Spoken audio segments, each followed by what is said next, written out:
Today, we're exploring a CIA document titled Some Thoughts About Southern Africa.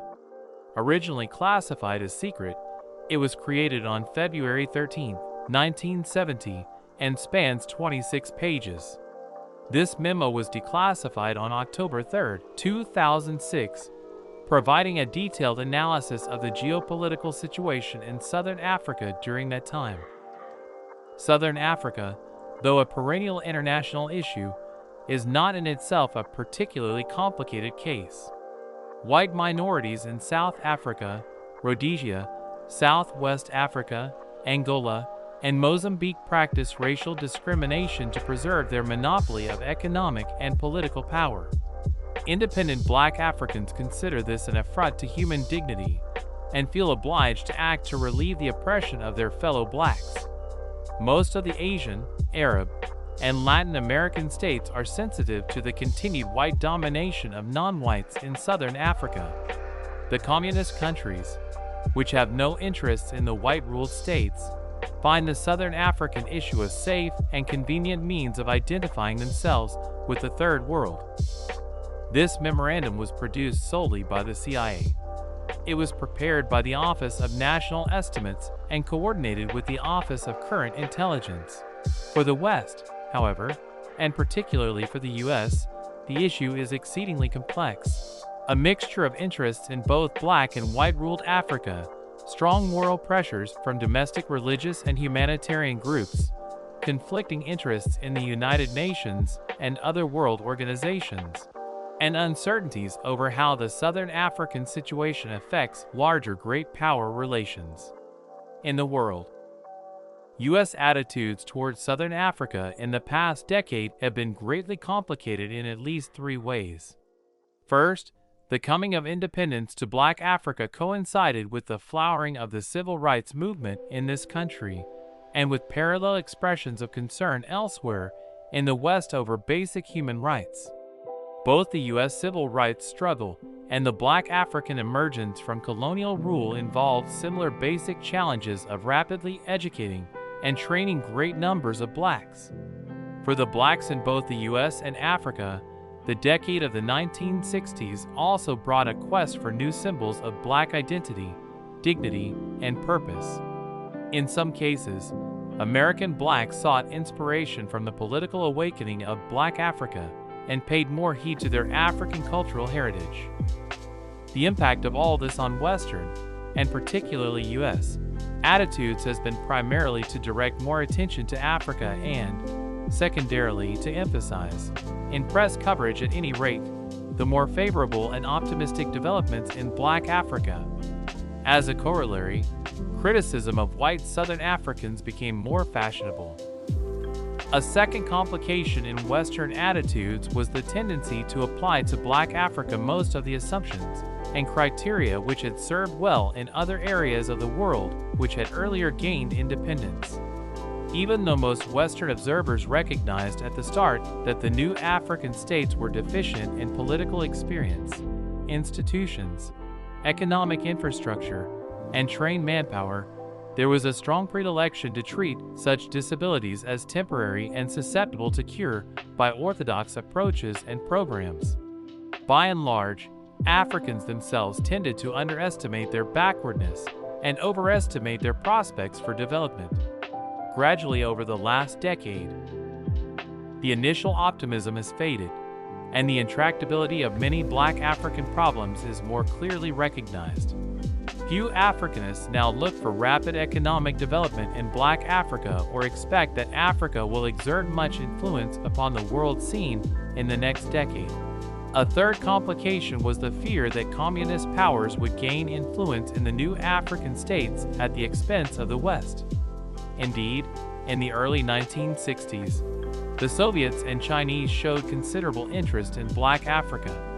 Their willingness to back the Congolese rebels and their support for left-leaning African regimes in Ghana, Zanzibar, Congo, Brazzaville, and Guinea were matters of concern.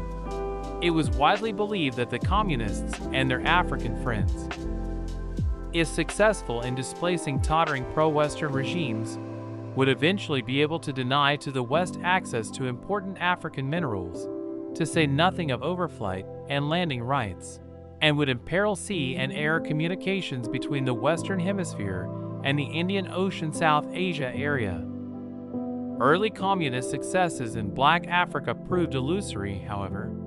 The influence of China receded after 1965, partly because of its preoccupation with the Cultural Revolution and partly because aggressive Chinese words and actions repelled a good many important Africans. The Russians also encountered unexpected difficulties in their African programs. Their clients in Ghana and Mali were overturned, with the accompanying loss of Soviet prestige. The efforts at ideological indoctrination of Africans made only slow progress, and expensive aid programs yielded sparse returns in terms of building influence. In 1970, the communist powers had little to show for their efforts, except in Tanzania, Zambia, Guinea, Congo, Brazzaville, Somalia, and perhaps Nigeria.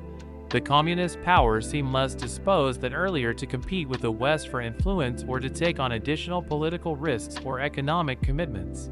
As Cold War competition for influence in Black Africa has waned, Africa appears to be less important to the U.S. For example, the recent proclamation in Brazzaville of a People's Republic of the Congo, with Marxism-Leninism as its official creed and a hammer and sickle, or hoe, on a red background, its national flag, hardly raised an eyebrow in Western capitals, and drew only scant applause from the communist world. In more important African states, communist initiatives, i.e., Soviet military aid to Nigeria or Chinese railway building in Tanzania and Zambia, are still matters of concern to the U.S. But by and large, U.S. attitudes towards Africa are tending to revolve around specific interests at stake in each crisis or changing situation. In the case of Southern Africa, it is of some importance to assess the changing attitudes of Black Africans and what they expect of the U.S. Black Africa looks south. The decade of the 1960s began in Black Africa with a flurry of instant independence. In the prevailing euphoria, most Black Africans who were politically aware, together with many Westerners, viewed the total liberation of Africa from white control as inevitable, perhaps imminent. There were ample grounds for such belief in the early 1960s. The outbreak of Black insurgencies in Angola and Mozambique seemed to herald the end of Portugal's anachronistic empire. The stubborn refusal of a white minority in Rhodesia to yield or even to share political power with the blacks appeared merely a procrastinating ploy. White farmers in Kenya had at first balked at the prospect of black power, but yielded more or less gracefully. Many thought the Rhodesians would do the same. Even in the bastion of apartheid, white South Africans were shaken by the massacre of blacks at Sharpeville and fearful of further bloody clashes. Southern Africa in 1970 is much different from what most Black Africans had thought or hoped it would be. The insurgent movements in Angola and Mozambique are bogged down and no longer pose a very serious threat. White Rhodesians, more defiant than ever, are surviving international opprobrium and withstanding economic sanctions. Indeed, Rhodesian economic performance in 1969 far surpassed that of the Black African states. South Africa has grown stronger and wealthier, and its harsh system of racial discrimination is more firmly enshrined than ever.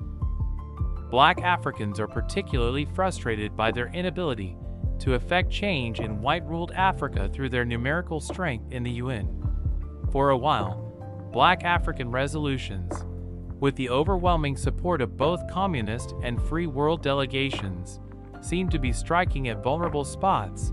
Example, banning arms sales to South Africa, depriving South Africa of its mandate over Southwest Africa, and establishing economic sanctions against Rhodesia.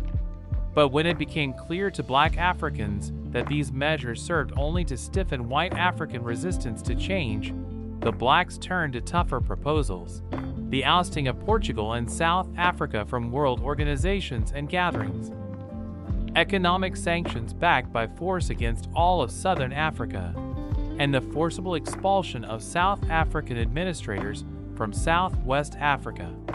In advocating such extreme measures, they are losing the backing of the US and some other Western countries and, indeed, are setting the stage for difficult UN sessions.